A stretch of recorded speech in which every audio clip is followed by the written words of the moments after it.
শুভ সকাল বন্ধুরা, টুকুন লাইফস্টাইল ব্লগে স্বাগত জানিয়ে শুরু করছি আজকের এই ব্লগটা। আশা করছি তোমরা সবাই খুব ভালো আছো, যে যেখানেই আছো। আর তোমাদের ভালোবাসা আশীর্বাদে আমিও কিন্তু খুবই ভালো আছি। আজ মঙ্গলবার, ঘড়িতে এখন 5:30 বাজে। ওপরে এসে দেখি আকাশটা পুরো মেঘে ভরে আছে আর গুড়ি গুড়ি বৃষ্টি পড়ছে। তোমরা যে এখন আমার এই ভিডিওটা দেখছো, তোমাদের ওদিকেও কি এমন বৃষ্টি হচ্ছে? প্লিজ জানিয়ে যেও, আমার খুব জানতে ইচ্ছা করে। তোমরা যদি বলো তবেই তো আমি জানতে পারবো। তো সকালে ওপরে এসে এই যে ওপরে ঘরের তালাটা খুলে নিলাম। রাত্রেবেলায় খাওয়া দাওয়ার পরে ওপরে ঘরের তালা দিয়ে নিচে চলে যাওয়া হয়, আবার সকালে এসে তালা খুলে ওপরে কাজকর্ম করা হয়। ওপরেই আমার রান্না বান্না, তার জন্য সারাদিনটা ওপরে কেটে যায়। তো আজকে আমি সকাল সকাল রান্নাঘরে চলে এসেছি, রান্নাঘরটা ডিপ ক্লিন করব। আমার রান্নাঘরটা দেখে তোমাদের হয়তো অনেকের অনেক কিছু মনে হতে পারে, কিন্তু কি করব বলো, আমার রান্নাঘরটা ভীষণই ছোট। আর এতটাই ছোট যে গ্যাস ওভেন ধরে আর কোনো জায়গা থাকে না। আজকে রান্নাঘরটা ডিপ ক্লিন করব বলে সকাল সকাল উঠেছি, না হলে না সময় পাওয়া যায় না। আর সকালবেলাটা তো আমার অনেক ব্যস্ততার মধ্যে যায়, আর বেলার দিকেও না সময় হয়ে ওঠে না।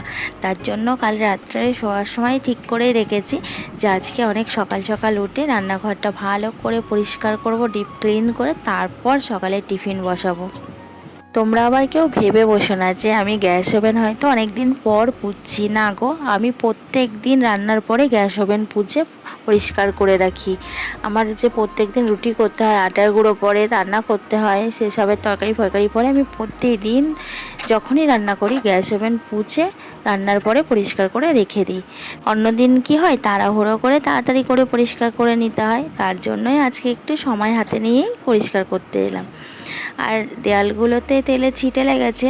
তোমরা হয়তো অনেকেই অনেক কিছু বলতে পারো, তবে কি বলো তো, এমন অবস্থা দেখো আমার গ্যাস ওভেনটাই টাই ধরেছে। এর উপরে যদি আমি টাইলস বসাই তাহলে গ্যাস ওভেনটার ওখানে ঢুকিয়ে বসাতে পারবো না, যেহেতু আমার রান্নাঘরটা ভীষণই ছোট।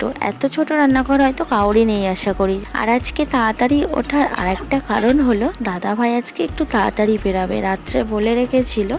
তার জন্য আমার টিফিনটা রেডি করতে হবে একটু তাড়াতাড়ি। তো সকাল সকাল যদি না উঠি, টিফিনটা আমি তাড়াতাড়ি রেডি করতে পারবো না। অন্যদিন দাদা ভাই 9টার সময় বেরোয়, আজকে দাদা ভাই বলেছে 8:15-20 বেরাবে। তার আগেই আমার রান্না সেরে টিফিনটা রেডি করে রাখতে হবে। আর এদিকে আমার রান্নাঘরটা ডিপ ক্লিন করা হয়ে গেছে।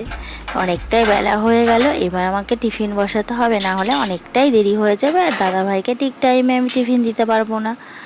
তো চলো আমি রান্নাটা বসিয়ে দিই। অগ্নিদেবতা মা অন্নপূর্ণাকে নমস্কার করে গ্যাসটা ধরিয়ে রান্নাটা বসিয়ে দিলাম। আজকে দাদাভাইয়ের টিফিনে করে দেবো ডাল, আলু ভাজা আর ডিম ভাজা আর রুটি। তো বন্ধুরা, তোমরা কিন্তু কোথাও যাবে না, আমার সঙ্গে থাকো, আমি রান্নাটা ঝটপট করে নিই।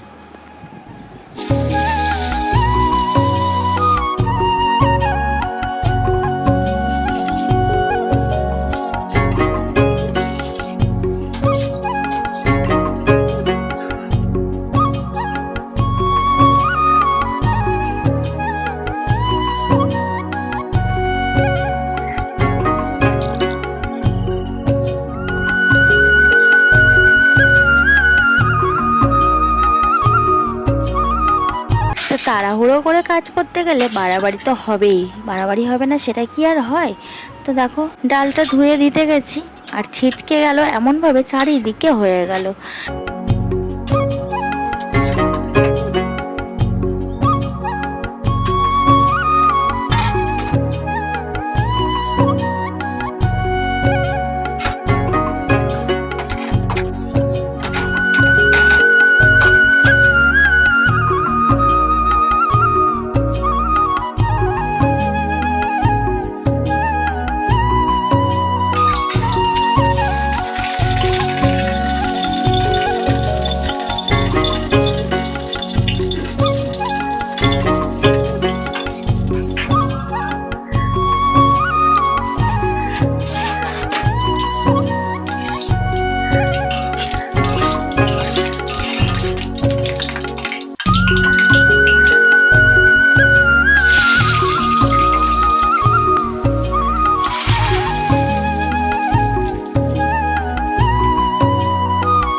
শ্রাবণ মাস তো পড়ে গেছে আর কালকে তো প্রথম সোমবার হয়ে গেল।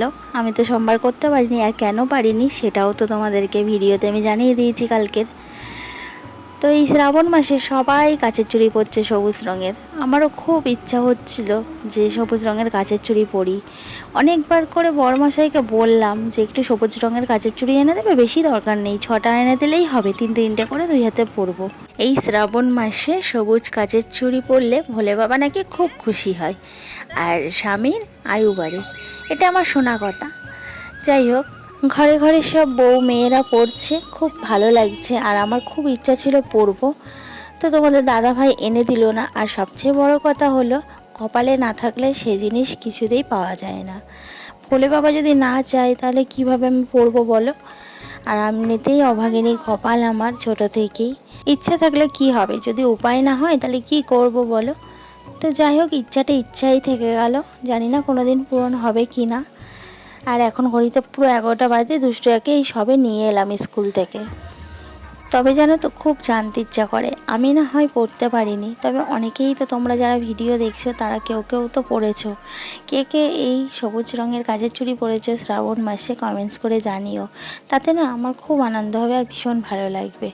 আমি পড়তে পারিনি তো কি হয়েছে, তোমরা তো পড়েছো, এতেই আমি অনেক খুশি। আর আকাশটা দেখছো পুরো মেঘ, আজকে আকাশটা সারাদিনই মেঘ। তো রোদ্দুর তো ওঠেনি, তো কী করবো, জামা কাপড় তো মেলতে হবে। কুড়ি কুড়ি বৃষ্টি পড়ছে, তাও বাইরে জামা কাপড়গুলো মেলে দিলাম, দেখি হাওয়াতে যদি জলটা ঝরে যায় তারপরে ভিতরে মেলে দেবো। তো চলো বন্ধুরা, ভিডিওটা আমি এখানেই শেষ করছি। দেখা হচ্ছে আবার নেক্সট ভিডিওতে। ততক্ষণ অবধি তোমরা সুস্থ থাকবে, ভালো থাকবে, আর আমার চ্যানেলটা সাবস্ক্রাইব করে একটা লাইক করে দিও, কমেন্টস করে জানিও কেমন লাগলো। সবাই ভালো থেকো, টাটা।